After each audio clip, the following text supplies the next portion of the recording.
세월이 하수상하야. 예, 오늘부터 당분간은 수요 예배는 모이지 않고 영상으로 진행하도록 하겠습니다. 여러분께서도 그럼에도 불구하고 제가 영상을 올릴 때마다 열심히 참석해 주시는 것으로 제가 알고 있어서 염려하는 마음은 좀 덜 하고요. 상황이 이러하니 우리들도 지혜롭게 이 시간들을 그렇게 겪어내야 되지 않겠나 하는 생각을 다시 한 번 더 해보게 됩니다. 잠깐 기도하겠습니다. 보신 아버지 하나님, 오늘도 우리들은 수요일을 맞아서 하나님께 신명기 10계명의 말씀이 어떠한지에 대해서 알고자 합니다. 하나님께서 우리들에게 지혜를 더하시고 명철을 더하여 주시사 10계명 속에 담긴 하나님의 선하시고 온전의 뜻을 아름답게 깨달아 알아가는 우리의 삶이 되게 하시고, 아는 만큼 결단하는 만큼 실행함으로써 하나님의 뜻이 나의 뜻과 같아지는 하나님과 나의 삶이 아름다운 합의를 이루어가는 복된 인생들이 다 될 수 있도록 인도하시고, 하나님을 기뻐하시는 만큼 우리들의 삶도 하나님을 기쁘시게 하는 만큼 우리들의 삶도 더욱더 행복한 삶이 되어져가는 복된 우리 모두가 될 수 있도록 지켜주실 때, 말씀을 전하는 자나 말씀을 듣는 자나 모두가 다 한 가지로 하나님을 향하여 아멘으로 화답하는 복된 시간이 될 수 있도록 지켜주시고 붙잡아 주시옵소서. 감사합니다. 예수님 이름으로 기도합니다. 아멘. 오늘은 지난주에 이어서 계속 6계명을 이제 함께 생각을 해보고자 합니다. 그런데 지난주에 우리가 생각을 할 때에 또 제가 한 가지 빠뜨린 게 있어서 여러분들한테 같이 먼저 생각을 해보고 진행을 계속하도록 하겠습니다. 지난주에 제가 여러분들한테 5계명, 너의 부모를 공경하라, 이것이 약속 있는 첫 계명이니 내가 땅에서 장수하고 복을 받을 것이다 라고 하는 말씀을 가지고 우리가 왜 내가 부모를 공경해야만 하는지에 대한 부분들을 생각을 해봤었어요. 적어도 우리 기독교는 사람들에게 인륜 도덕을 가르치는 것은 아니에요. 인륜 도덕이라고 하는 것은 뭐겠습니까? 사람으로서 마땅히 해야만 할 일들, 이런 것들을 이야기하는 것이 인륜 도덕이겠죠. 그러나 기독교 신앙은 인륜 도덕이라고 하는 범주를 넘어선단 말씀이에요. 그 위에 있는 것이 기독교 신앙이다라고 하는 것이죠. 그러니까 이렇게 얘기를 해볼 수 있겠죠. 제가 이번 주 중에 읽었던 책에서 어떤 내용이 있느냐 하면요, 사람의 뇌가 세 가지의 단계로 형성되어져 있다고 합니다. 가장 밑바닥에 있는 게 뭐냐면은 파충류의 뇌라고 해요. 파충류의 뇌. 그 다음에 있는 뇌가 포유류, 사람이 아니고 포유류.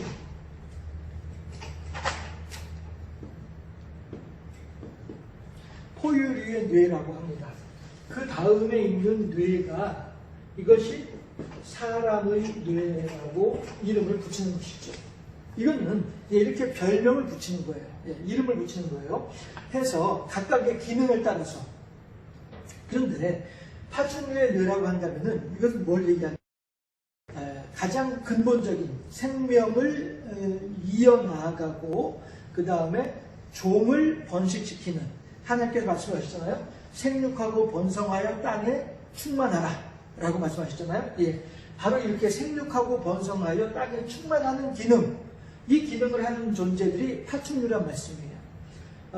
이렇게 얘기를 한번 해볼까요? 이번 주일에도 제가 주일 오전 예배 때에도 이 내용을 같이 생각을 해봤었는데요. 개구리가 봄에 알을 낳고 나면 개구리가 그 알을 돌보나요? 아니거든요. 개구리는 그냥 알 낳으면 그걸로 끝이에요. 이 알들이 올챙이가 되는지, 올챙이가 개구리로 성장하는지, 개구리는 전혀 신경 쓰지 않는다는 것이죠. 그저 단지 낳아놓기만 하면 그건 자기 할 일은 다 한 거예요. 나머지 일들은 이제 그야말로 하나님께서 알아서 하실 일이 되어버리고 마는 거죠. 거북이 마찬가지로 알을 낳아놓고 해변에다가 그 해변의 모래를 그렇게 깊이 파내고서 거기다 알을 낳아놓고서는 그냥 가버리고 마는 거예요. 나머지는 다 그 알 자체가 알아서 해야 될 일들이 된다는 말씀이죠. 파충류는 이렇게 가장 근본적인 것, 생육하고 번성하여 땅에 충만해지게 되는 이 역할을 하는 것이 파충류이고, 이 학자들은 사람들의 뇌를 이야기를 할 때 가장 근본적으로 기능을 하는 것을 파충류의 뇌라고 하는 이름을 붙여놓은 거란 말씀이죠. 우리들이 졸리고 배고프고 이런 것들이 다 파충류의 뇌에서 작동을 하는 것이다라고 하는 것입니다. 이게 뭐냐 하면, 포유류하게 되면 새끼를 낳아서 젖을 먹이고 어느 정도 클 때까지 돌보아주는 존재, 이것이 포유류이지요. 고양이라든가 강아지라든가, 물론 사람 포함해서요. 원숭이도 마찬가지이고, 이렇게 자기의 새끼를 귀하게 알고 자기의 새끼를 품어줄 줄 아는 존재, 이런 존재들이 포유류이란 말씀이죠. 해서 포유류의 뇌라고 하면은 자기의 후손을 사랑하고 자기의 이웃, 이렇게 나 이외의 존재에 대해서도 마음을 쓸 줄 알고 사랑을 베풀어 줄 줄 아는 이런 존재들이 이제 포유류라고 이야기를 하자면, 사람의 뇌에는 포유류의 뇌라고 별명을 붙일 만한 그러한 기능을 담당하는 뇌가 있더라라고 하는 것입니다.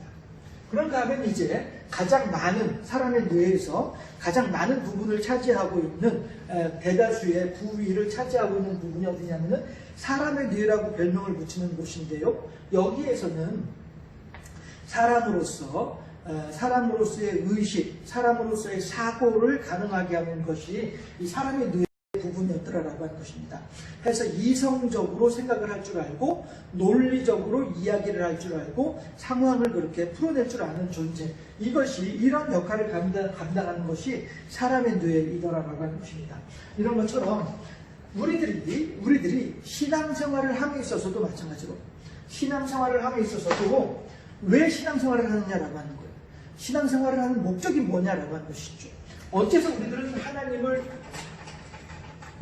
경배해야만 하죠?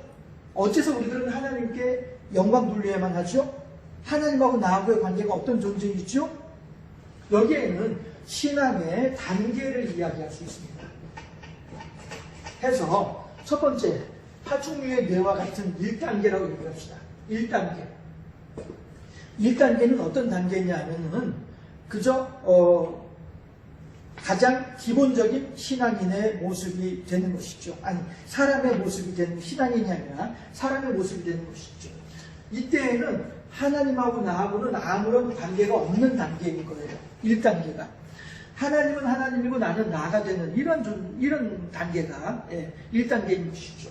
파충류 마찬가지로 내 한 몸 먹고 사는 데만 관계가 있을 뿐이지 내 새끼들하고는 전혀 관계가 없는 존재가 파충류란 말씀이에요.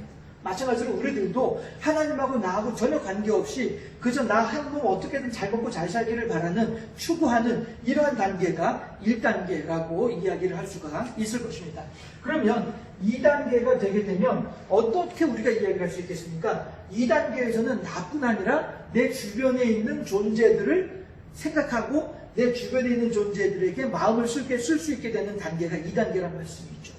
다시 말씀드려서 이제 하나님에 대해서 생각하게 되는, 하나님에 대해서, 하나님이란 존재에 대해서 생각해보게 되는 단계가 2단계가 되더라라고 하는 것이죠. 이런 사람들은 어떤 사람들이에요? 이제 겨우 교회 안에 들어오는 사람들이고요.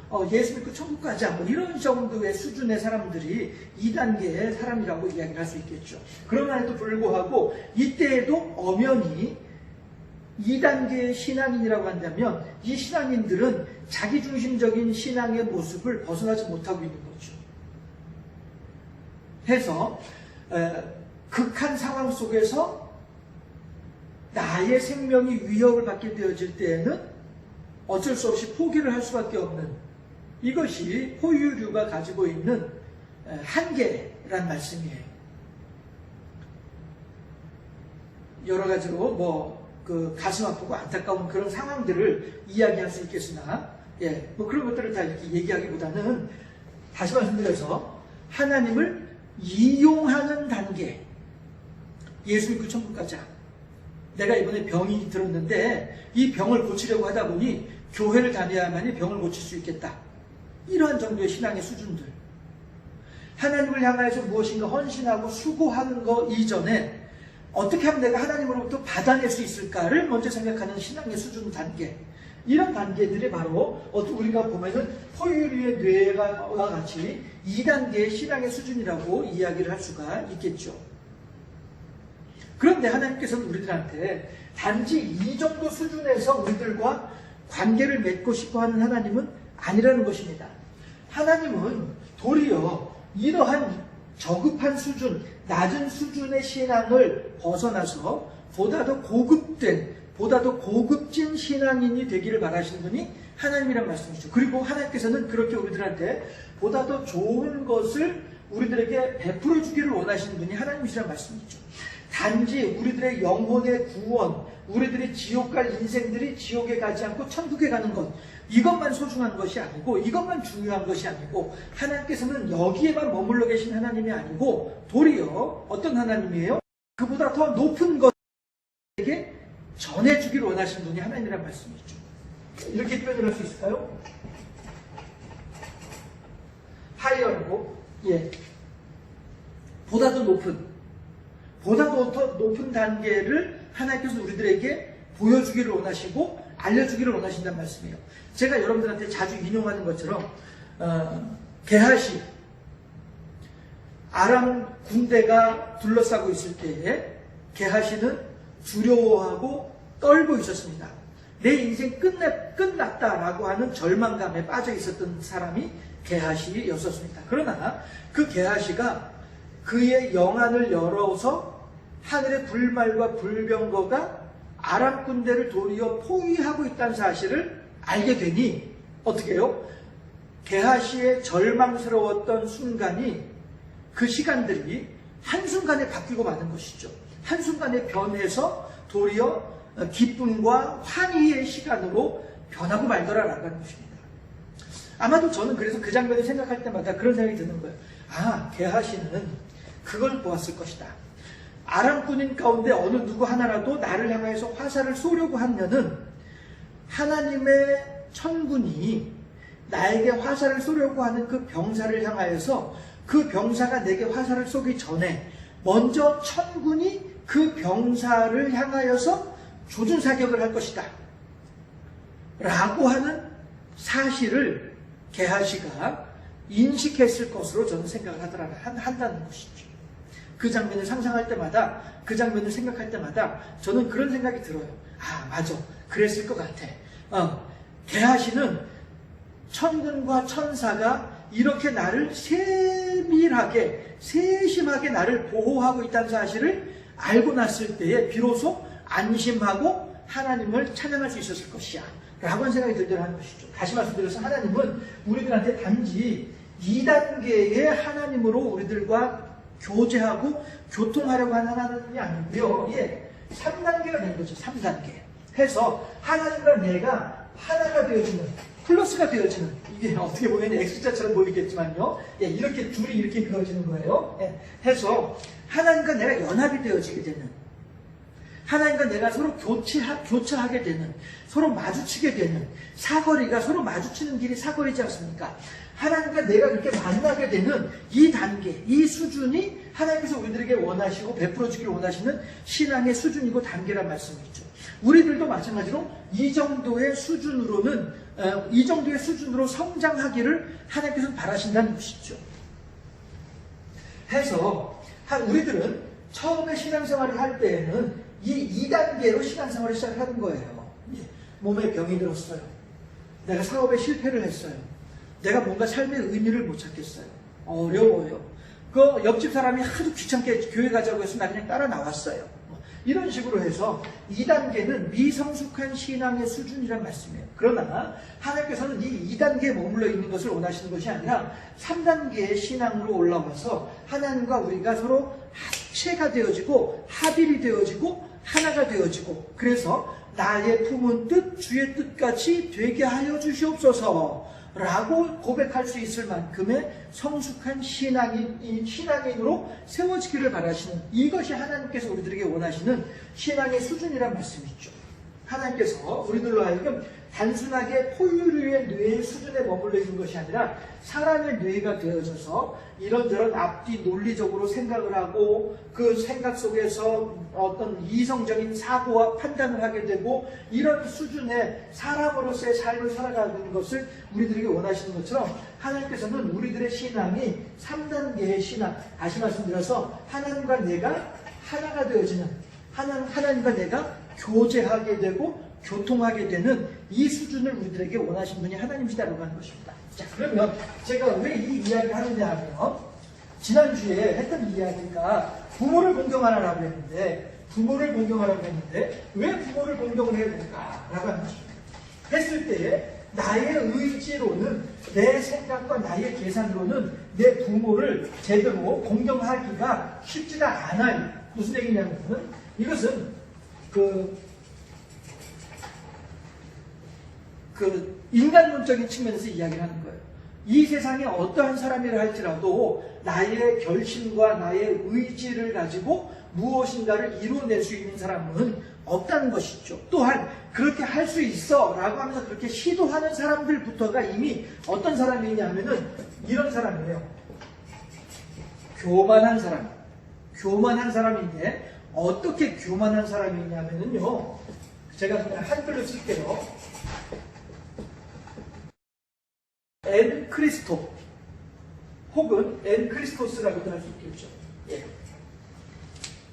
교만한 사람인데 난 할 수 있어, 난 이거 이렇게 할 수 있어 라고 말을 하는 사람들은, 저는 이제 단정지어서 말을 하되 이 사람들은 교만한 사람들이다.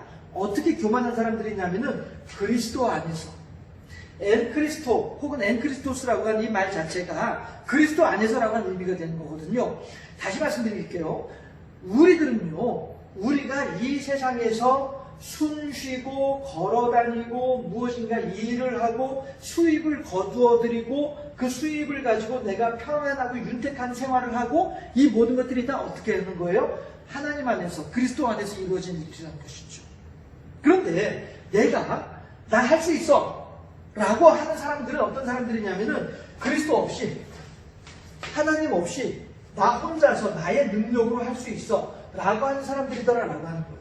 이 세상에 어떠한 사람도 자기 스스로의 결심과 자기 스스로의 능력으로 무엇인가 자기가 원하는 일들을 완벽하게 감당해낼 수 있는 사람은 이 세상에는 아무도 없다 라고 하는 것입니다.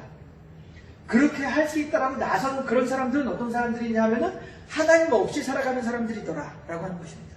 다시 말씀드려서 3단계의 성숙한 신앙인의 모습이라고 하는 것은 어떤 모습이냐 하면은, 주님 없이는 나는 아무것도 못해요.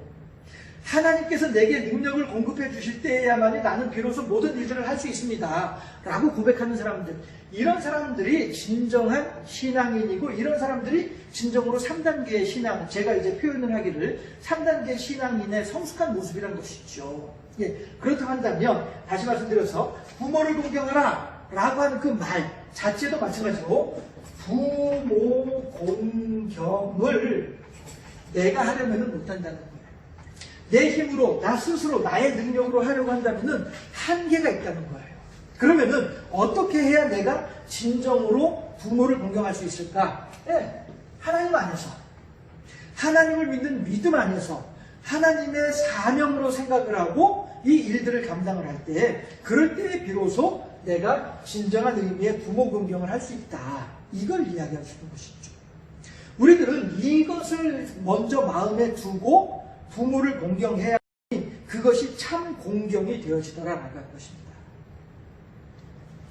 해서 우리들은 마찬가지로 5계명뿐 아니라 6계명, 7계명, 8계명, 9계명, 10계명까지 이 모든 것들에 대해서, 모든 계명들에 대해서 5계명부터 10계명까지 6개의 계명에 대해서 우리들은 기본적으로 생각할 것이 뭐냐면은 그리스도 안에서 혹은 하나님 안에서, 다시 말해서 믿음 안에서 내 힘으로 내 능력으로 일을 감당할 것이 아니라 내게 능력 주시는 하나님의 은혜로, 하나님의 사랑하심으로 이 일이 가능하다라고 하는 것이죠. 그렇지 않다고 한다면, 그리스도 없이, 하나님 없이 내가 무엇인가 하려고 한다면 이 사람들은 비신앙인들이고 하나님께 영광 돌려드리는 사람들이 아니라 자기가 그 영광을 가로채고자 하는 사람들이 뿐이라고 하는 것이죠. 우리들은 신앙인들이에요. 우리들은 하나님을 믿는 사람들이고 어떻게 해서든 하나님을 경배하고자 하는 사람들이라는 것이죠. 그렇다면 꼭 부모 공경뿐 아니라 앞으로 이제 모든 여섯 가지의 계명들 마찬가지로, 그러니까 부모 공경 포함해서 6가지의 계명들이 다 하나님 안에서, 하나님께서 내게 주시는 사명이다라고 하는 믿음 안에서 그 일들을 감당을 할 수 있어야 이것이 진정한 의미의 계명을 지키는 것이지, 그리스도 없이, 하나님 없이 그 일을 하는 것은 제가 자꾸 강조하는 것처럼 단지 이것뿐이라는 것이죠. 일은 도덕일 뿐이라는 거예요.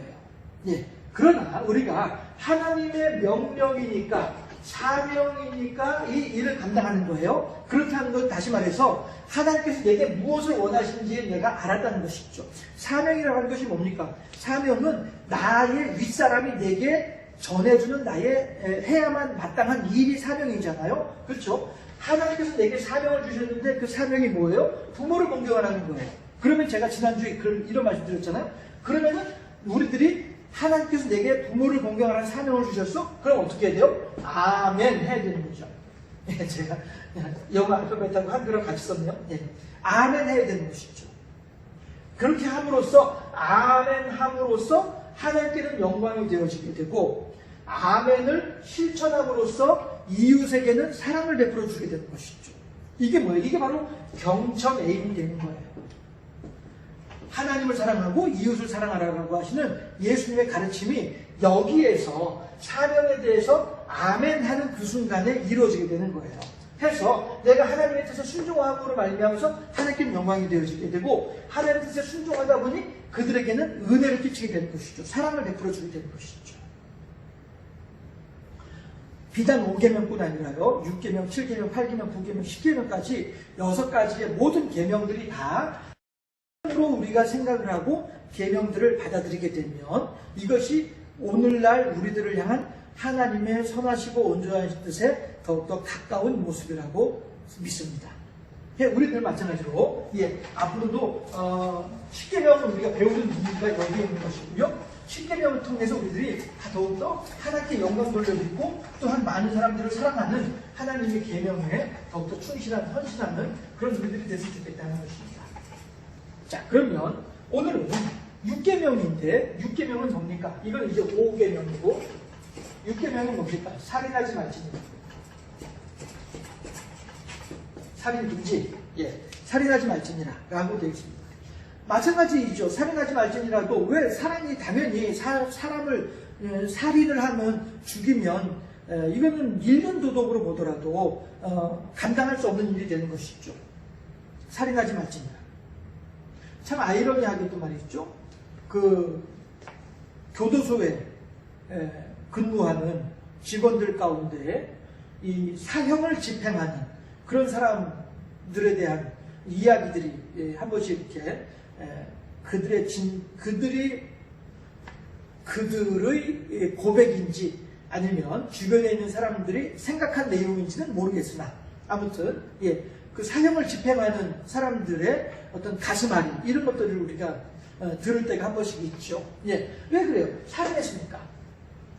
이 사람은 살인이 아니라 법을 집행한 것일 뿐이지만은 그럼에도 불구하고 내가 법을 집행하는 것이라서 저 사람은 사형에 합당한 죄인이라서, 그리고 사형에 합당한 죄라고 법에서 정했으니까 그 법을 따라서 집행한 것밖에 없는 그러한 사람임에도 불구하고, 그럼에도 불구하고 내가 한 사람이 죽는 일에 내가 관여했다라고 하는 그 사실만으로도 마음에 힘들어하는 그런 이야기들을 우리가 한 번씩 듣지 않아요? 왜 그렇습니까?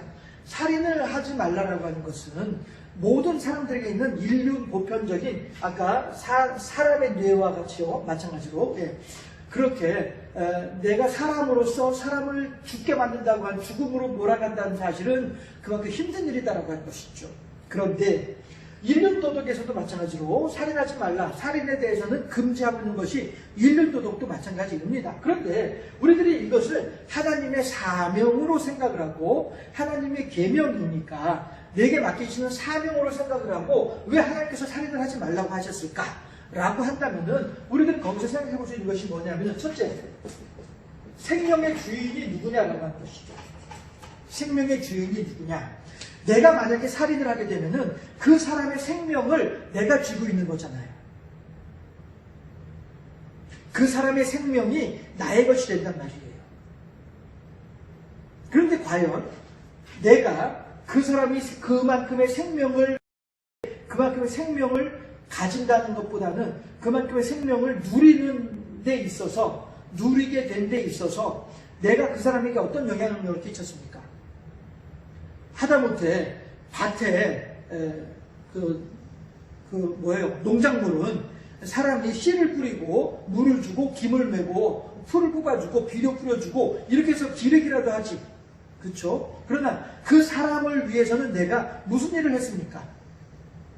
내 자식이라고 한다면요, 내가 이렇게 해서 건사하고 돌봐주고 양육했다라고 얘기를 할 수 있을지 몰라도, 저기 지금 앞에 걸어오고 있는 저 사람, 내가 저 사람이 저만큼의 생명을 누리고 저만큼의 어떤 생명을 유지하는데 내가 그 사람에게 끼쳤던 영향력이 뭐가 있다고 내가 감히 그 사람의 생명을 내 마음대로 빼앗으려고 하느냐 하는 것이죠. 생명의 주인 노릇을 하려고 하느냐 하는 것이에요. 결국에는 살인하지 말지니라 라고 하는 말에는 결국에는 하나님께서 하시는 말씀이 생명의 주인이 누구라고요? 하나님이라는 거예요. 생명의 주인이 하나님이기 때문에 그 생명은 너의 것이 결코 아니기 때문에 그러니 너는 살인하면 안 된다라고 하는 것이죠. 단지 인류 도덕적인 측면에서 살인하지 말지니라가 아니고요. 우리들이 하나님의 내게 맡기신 사명이라고 생각을 할 때에 우리들이 알아야만 할 것이 있다고 한다면 생명의 주인은 하나님이다 라고 하는 사실입니다. 그러면 마찬가지로 내 생명은 그럼 누구의 것입니까? 내 생명도 마찬가지로 하나님의 것이죠. 내 생명도. 그래서 우리들은 살인하지 말지니라 라고 하는 살인의 개념 속에 무엇도 같이 포함시키고 있어요? 자살도 같이 포함시키는 것이죠. 내 생명을 내 마음대로 하려고 하는 것, 이것 또한 하나님 뜻에 합당한 모습은 아니더라 라고 하는 것입니다. 그런데요, 이 이야기는 그냥 이렇게도 생각해 볼 수 있겠구나 라고 하는 측면에서 여러분들한테 소개를 드리고 싶습니다. 제가 그 신대원 할 때 서정훈이라고 하는 총장님이 계셨었어요. 아주 학생들한테 아주 큰 존경을 받는 그런 선생님이셨었죠. 총장이셨는데, 그런데 이분에 대한 일화가 있어요. 제가 이제 그분하고 직접 그 이야기를 들은 건 아니고 그 이야기를 들었던 사람으로부터 전해 들은 이야기예요. 그리고 이것이 전체 기독교 신앙의 정확한 모습이다라고까지는 말은 못해요. 다만 이렇게도 생각해 볼 수 있겠구나 라고 하는 측면에서 말씀을 드리는 거예요. 뭐냐면 1997년도에 우리나라에 IMF가 왔죠. 그래서 많은 사람들이 힘들어 했었었죠. 그렇게 하던 중에 누구라도 다 알만한 그런 이제 신앙이 좋고 그러니까 훌륭하다라고 평가받고 그렇게 수고도 많이 하고 교회를 위해서 수고도 많이 하고 했던 그런 장로님이 있었습니다. 그런데 그 장로님이 IMF를 겪으면서 스스로 이제 목숨을 끊게 됐어요. 그리고 그 아들이 장신대의 학부생이었었어요. 그런데 이제 사람들이 이렇게 모인 자리가 있었는데 그 자리에서 그 장로님의 아들이 신학생이죠. 그 아들이 이 총장님한테 그걸 물어본 거예요. 총장님, 저희 아버지는 지옥에 가셨을까요? 혹은 천국에 가셨을까요? 이렇게 질문을 한 거예요.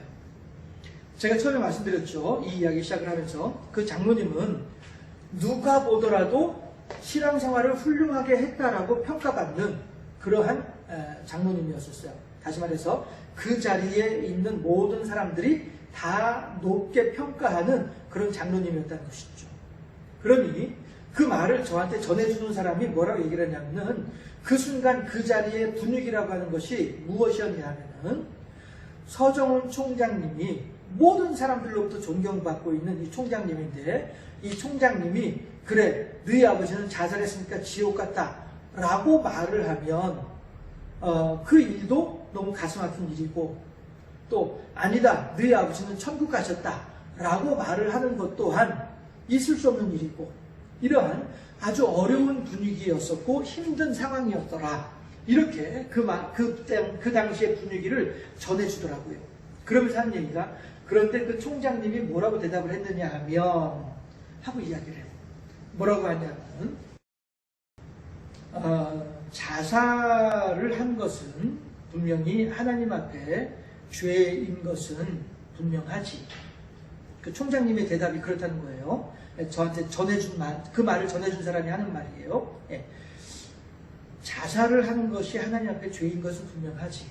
그러나 나는 너희 아버지 그 장로님의 평소 신앙생활한 것을 생각을 해보면 비록 한순간 잘못 판단을 해서 그렇게 스스로를 죽음에 이르도록 하는 그런 상황이 되긴 했으나 임종 직전에 숨이 끊어지기 직전에 내가 알고 있는 그 장로님이라고 한다면 분명히 임종 직전에라도 자신이 잘못 판단했던 것에 대한 회개를 했을 것이다.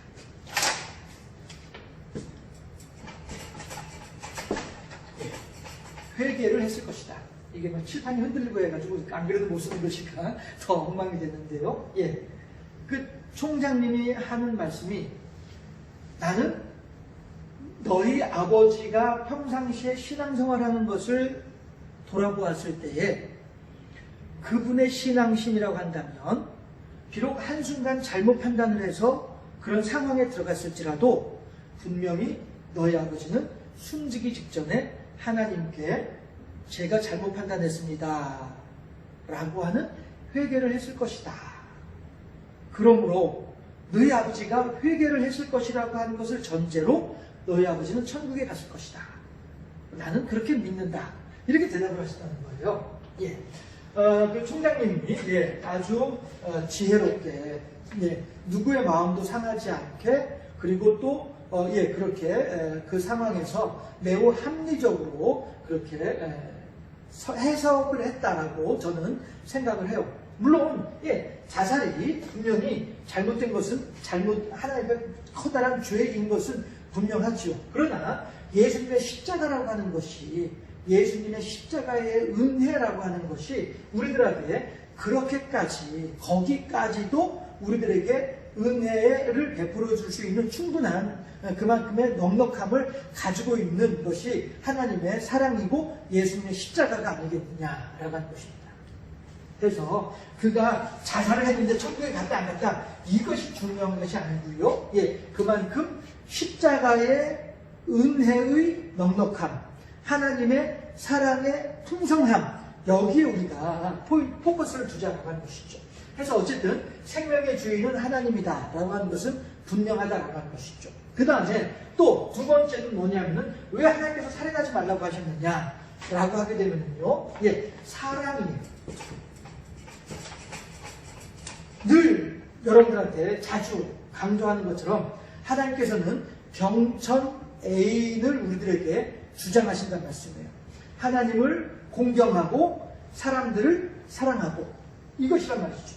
결국 하나님께서 라고 할 때 왜 살인을 하지 말라고 하시느냐 하게 되면은 그는 너희의 미움의 대상이 아니고 사랑을 실천할 하나님의 그 붙여주신 사랑의 대상자다라고 하는 것이죠. 우리들은 어느 누구도 미워할 수 있는 능력을 가지고 있지 못합니다. 우리들은 어느 누구도 미워할 수 있는 자격을 가지고 있지 못합니다. 왜냐하면 하나님께서 우리들로 하여금 누구든지 미워할 능력을 주지도 않으셨고 하나님께서 우리들에게 누구든지 미워할 자격도 주지 않으셨어요. 다만 우리들은 하나님을 향해서 늘 감사합니다. 나 같은 죄인 살려주신 것이 감사합니다. 라고 고백할 수밖에 없는 존재가 우리들인 것이죠. 그래서 우리들은 하나님께서 나를 이렇게 사랑하신다고 한다면은 나 또한 하나님을 사랑하고, 제가 여러분들한테 뒤에 있을 때마다 자주 말씀드리는 것인데, 제가 하루는 기도하는 가운데 이것을 깨달았어요. 뭐냐면은 하나님이에요. 하나님이고요. 나예요. 그 다음에 내 왼수예요. 예, 내 왼수 대가리예요. 예. 그런데 보세요. 하나님께서 나를 사랑하세요. 그래서 나도 하나님을 사랑해요. 그렇죠? 그런데 하나님께서는 나만 사랑하시는 것이 아니라 이놈의 왼수도 사랑하신다는 거예요. 그러니 나는, 제가 이제 기도하는 중에 깨달은 게 이 부분이에요. 나는, 아니 내가 하나님을 사랑하는데, 나를 사랑하는 하나님을 내가 사랑하는데 그 하나님이 얘도 사랑하신다네? 아, 이거 참네. 이렇게 되는 것이죠. 왜? 나는 여기는 결코 사랑하고 싶은 마음이 있는 것이 아니라 도리어 왼수예요, 왼수. 예. 불공대천지 원수란 말씀이에요. 예. 그런데 고민이 생기는 거예요. 뭐냐면은 나를 사랑하신 하나님, 그런데 내가 그 하나님을 사랑하고 있어. 그런데 그 하나님이 이놈의 왼수를 사랑하신다네. 이러니 야, 나는 얘를 미워해야 되는데, 나는 얘를 싫어해야 되는데 하나님이 얘를 사랑해? 아, 그래, 알았어요. 그럼 하나님, 내가 하나님 뜻대로, 내가 사랑하는 하나님이시기 때문에, 예, 내가 사랑하는 하나님이니까 그 하나님이 사랑하는 왼수라고 한다면은 나도 사랑할. 예, 이거죠. 이 왼수가 하나님을 사랑하는지는 상관없어요. 왼수가 나를 좋아하는지도 상관없는 거예요. 단지 하나님께서 나도 사랑하시고 하나님께서도 왼수도 사랑하신다는 거예요. 그러니 나는 하나님을 사랑한다고 하면서 왼수를 미워하면 되겠냐는 거예요. 누구든지 하나님을 사랑하노라 하면서 그 형제를 미워하는 자는 하나님을 사랑하는 자가 아니요 거짓말하는 자라고 했잖아요. 제가 이걸 보고 난 뒤에, 이걸 알고 난 뒤에, 아, 그렇구나. 그러면 나한테는 왼수는 있을지언정 왼수를 미워하면 안 되는구나 라고 하는 것이죠. 나를 괴롭히고 힘들게 하고 나를 어렵게 하는, 나한테는 이른바 왼수가 언제든지 내 주변에 있을 수 있습니다. 그렇지만 그는 비록 나를 왼수라고 할지라도, 비록 그는 골리앗이 다윗을 향해서 나올 때에, 예, 칼과 창을 들고 다윗에게 향하지만 다윗은 뭐라고 합니까? 나는 너에게 만군의 주 여호와의 이름으로 가노라 라고 얘기를 하잖아요. 그쵸? 저 왼수는 나에게 미움과 시기와 질투로 나를 공격을 하고 있으나, 그러나 그렇다고 해서 나도 똑같이 그 왼수를 향해서 똑같이 미움과 질투와 시기를 가지고 그를 접하게 되면은 똑같은 인간이 되는 거란 말씀이죠. 우리들은 그리스도의 이름으로 왼수를 향해 나아가만 한다는 것이죠. 그건 뭐예요? 사랑이라는 것이죠. 왼수가 하나님을 사랑하는지는 몰라요. 왼수가 나를 사랑하는지도 몰라요. 단지 하나님께서 나를 사랑하시는 만큼 하나님께서는 그 왼수도 사랑하신다는 것, 이거는 분명하다는 것이죠. 그러니 이걸 내가 몰랐다면 모르겠지만 알게 되니, 알고 나니 어떻게 더 이상 왼수를 미워할 수는 없다라고 하는 것이죠. 그래서 제가 그때 하나님께 기도했던 게, 알았어요 하나님, 그러면 저도 그냥 그 인간을 사랑하도록 할게요 라고 그렇게 기도를 했는데, 그러나 다만 여러분들, 예, 이 사랑이 100점짜리라고 생각하지 마십시오. 100점짜리라고 생각하지 마십시오. 예, 물론 하나님께서 제게 주시는 사랑도 100점이고 하나님께서 이 왼수에게 주시는 사랑도 100점이에요. 예, 그러나 제가 하나님을 향하여서 100점만큼 사랑하는지는 자신이 없어요. 또한 제가 왼수에 대해서도 100점만큼 사랑하는지도 자신 있게 말을 못해요. 예, 다만 하나님을 사랑하고 싶어요. 제가 어제보다 오늘보다 내일 하나님을 더 많이 사랑하고 싶어요. 이 마음은 가지고 있는 거죠. 그러다 보니 그 마음만큼 그래요 하나님, 내가 하나님을 지금 이만큼 사랑하고 있으니 내 왼수도 내가 이만큼은 사랑했으면 좋겠어요 라고 하는 그런 소망은 가지고 있죠. 그리고 저는 여러분들한테도 마찬가지로 권면해 드리기를, 여러분들도 이렇게 하나님은 여러분들을 100점만큼 사랑하고 계시고 하나님께서는 여러분들의 왼수를 100점만큼 사랑하고 계신다는 사실이에요. 이거는 분명하지요. 다만 나는, 여러분들은 하나님을 몇 점만큼 사랑하는지는 저는 모르겠어요. 그러나 저도 마찬가지로 100점만큼 사랑하고 있지는 않아요. 그렇지만 저는 어제보단 오늘 더 하나님을 사랑하는 사람이 되기를 바라고 있어요. 오늘보다 내일이 더 하나님을 뜨겁게 사랑할 수 있기를 소망하고 있어요. 마찬가지로 여러분들도 하나님을 향하여서 그러한 신앙으로, 그러한 마음으로 하나님을 사랑하는 여러분들이 됐으면 좋겠다는 것이죠. 아울러서 여러분들이 하나님을 사랑하는 만큼 여러분들의 왼수도 마찬가지로 사랑할 수 있으면 좋겠다는 거예요. 이것이 성숙한 신앙인의 모습이고, 이러한 하나님이시여 예수도 알기 원함은 이 소망을 가지고 살아가는 우리들이 될 때에 이 사람들이 성숙한 신앙인의 모습으로 점차 발전되어지고 성장할 수 있지 않겠냐라고 하는 것이죠. 하나님은 우리들한테 결코 100점을 원하시는 것이 아니라 어제보다 나은 오늘을 원하시는 거죠. 하나님은 오늘보다 더 뜨겁게 하나님을 사랑하는 내일이 되기를 바라시는 분이 하나님이다라고 하는 것이죠. 그래서 우리들은 이렇게 하나님을 사랑하기를 바라고 이렇게 왼수들을 사랑하기를 바라는 이러한 모습으로 살아야 되지 않겠느냐, 이것을 소망 삼아야 되지 않겠느냐. 왜?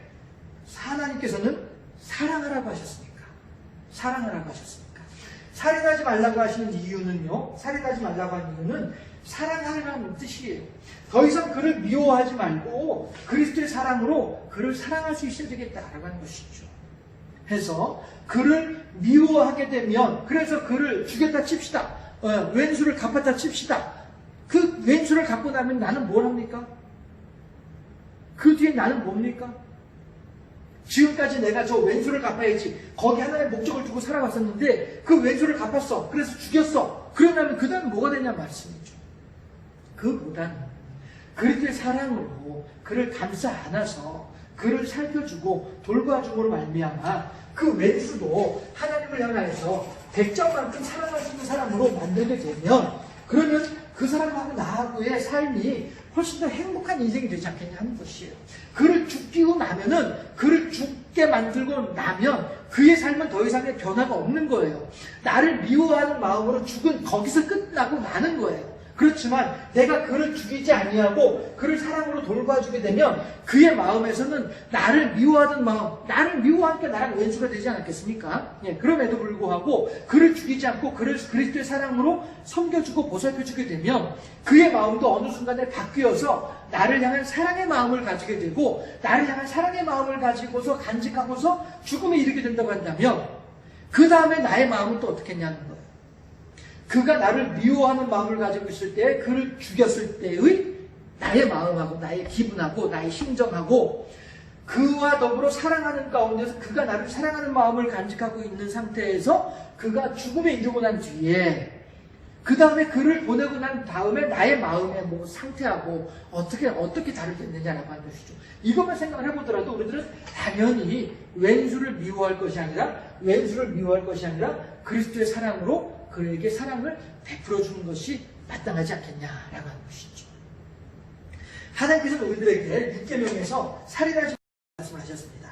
살인하지 말라고 하셨는데 우리들이 그 살인하지 말라고 하신 이유가 무엇일까 생각을 해보게 되면, 첫 번째는 생명의 주인이 내가 아니로구나 라고 하는 것이고요. 두 번째는 하나님은 나를 사랑하시되 나뿐 아니라 이 세상의 철천지 왼수 같은 그 인간조차도 하나님은 사랑하고 계시는구나.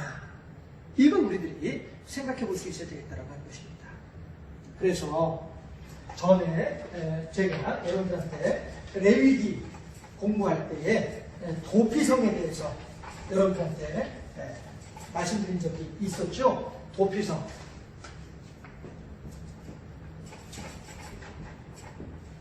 도피성은 말 그대로 도피해서 들어가서 사는 성이에요. 예.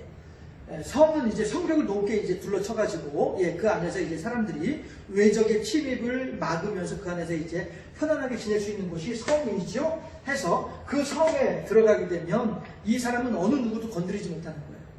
어떤 사람들이 도피성에 들어가느냐면요, 두 사람이 같이 나무하러, 산에 나무를 하러 갔어요. 그랬는데, 저 한 사람은 저쪽에서 나무를 하고, 나는 이쪽에서 나무를 하는 거예요. 그래서 나무를 하기 위해서 도끼를 가지고, 나무 밑둥을 뚱 치려고 이제 도끼를 이렇게 휘둘렀는데, 도끼 날이, 도끼 자루에서 빠져가지고, 휙 날아갔어요. 그래가지고, 저 앞에 있던 사람의 머리를 때려가지고, 이 사람이 즉사했어. 그 자리에 죽어버렸어. 일부러 그런 거 아니에요. 나는 그냥 생각 없이 내 앞에 있는 나무에 밑둥을 치려고 도끼를 이렇게 휘둘렀을 뿐이에요. 그런데 이걸 휘두르다 보니까 나도 모르게 도끼날이 쑥 빠져가지고 앞에 있는 사람이 죽게 된 거예요. 이랬을 때에 하나님의 법은 동해보고법이라고 해서 눈에는 눈, 이에는 이라고 한단 말이죠. 물건을 훔쳤어. 붙잡혔어. 너 물건 훔쳤는데 어느 손으로 훔쳤냐? 왼손으로 훔쳤습니다. 그래? 그럼 왼손목을 잘라라. 이게 동해보고법이란 말씀이죠. 그러니 예, 눈에는 눈, 이에는 이, 피에는 피. 그러니 나는 저 사람을 생각 없이 죽게 만들었으나, 원하지 않은 상태에서 죽음에 이르게 됐으나, 그 사람의 친척들은, 그 사람의 형제들은 이 사람의 피값을 누구에게 찾아요? 나에게 찾는 거죠. 그래서 결국에는 내가 그 사람들에 의해서 죽임을 당할 수밖에 없는 상황이 되는 거예요. 그랬을 때에 내 생명을 구할 수 있는 곳이 어디냐면 도피성이에요. 도피성. 그래가지고 이 도피성 안에 들어가게 되면 어느 누구도 나를 죽이지 못해요. 어느 누구도 나를 해치지 못해요.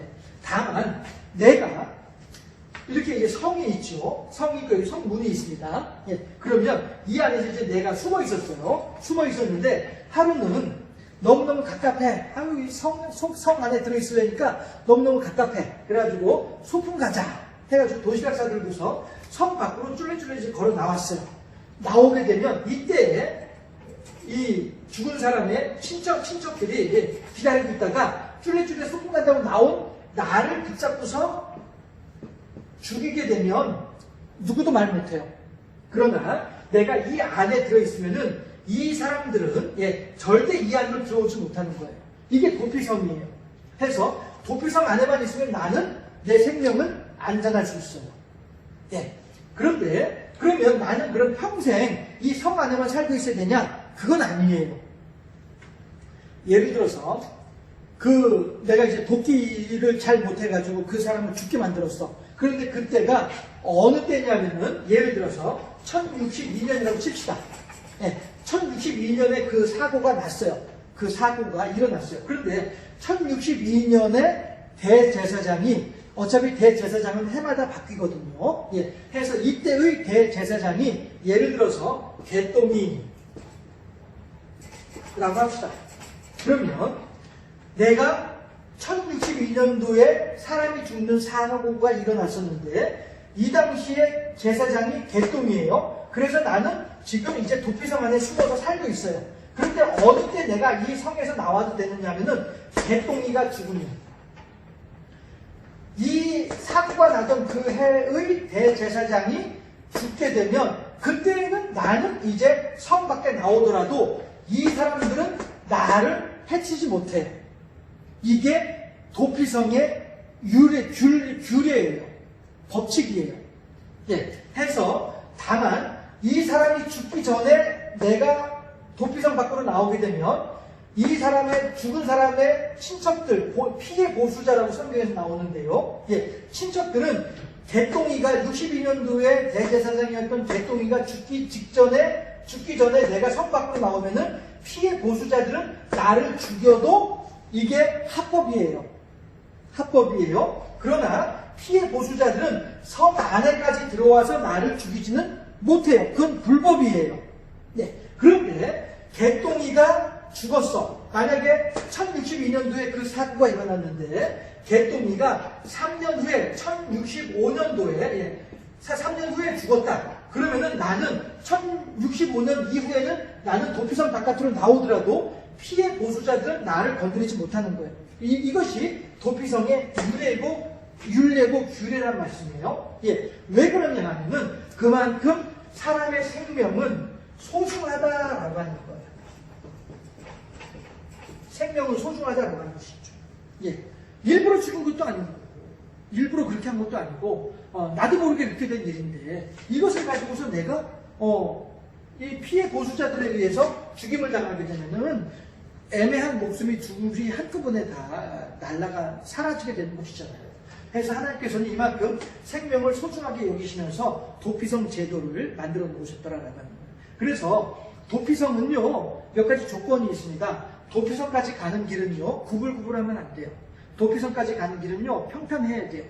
왜? 그래야 이 사람이 피해 보수자들을 피해서 빨리 도망해서 안으로 숨어 들어갈 수 있기 때문에 그렇습니다. 예, 이것이 도피성이고요. 도피성은 또 멀리 있으면 안 돼요. 그래서 12지파가 나누어 살고 있었잖아요. 두 지파당 하나씩의 도피성을 설치하도록 되어 있었어요. 그래서 이스라엘 전역에 곳곳에 군데군데에 6개의 도피성이 있었습니다. 해서 어느 지역에서든 피해 보수자들이 나에게 원수를 갚기 전에 나는 얼른 그 가까운 도피성 안으로 숨어 들어가기만 하면 그럼 나는 살 수 있는 거예요. 하나님께서 이렇게 생명을 보존하기 위하여서 만들어 놓으신 방안이더라라는 것이죠. 그만큼 하나님께서 우리들에게 부여해 주신 생명은 소중하다라고 하는 것을 생각할 수가 있습니다. 살인하지 말지니라 6계명입니다. 간단한 내용, 문장일 수도 있겠습니다만은 그 속에 담겨져 있는 이 귀한 의미들, 생명의 주권자는 하나님이시다. 그리고 하나님께서는 그 생명을 그만큼 사랑하고 계신다. 그러니 우리들은 어떻게 되느냐? 하나님의 사명을 따라서, 하나님의 계명에 순종함을 따라서 사람을 소중하게 여길 수 있으면 하겠다라고 하는 것이죠. 이것을 우리들이 생각을 하면서 하나님 앞에 나아가게 되면 하나님께서는 그렇게 헌신하는 우리들을 통하여서 더욱더 큰 영광을 받으실 것이고 그 받으시는 영광을 따라서 하나님께서는 우리들에게 더욱더 큰 은혜를 주실 것이다. 이 믿음을 가지고 오늘도 승리하고 성장하고 성숙한 신앙인으로 변화되어져가는 복된 우리 모두가 될 수 있기를 주님의 이름으로 축원합니다. 기도하겠습니다.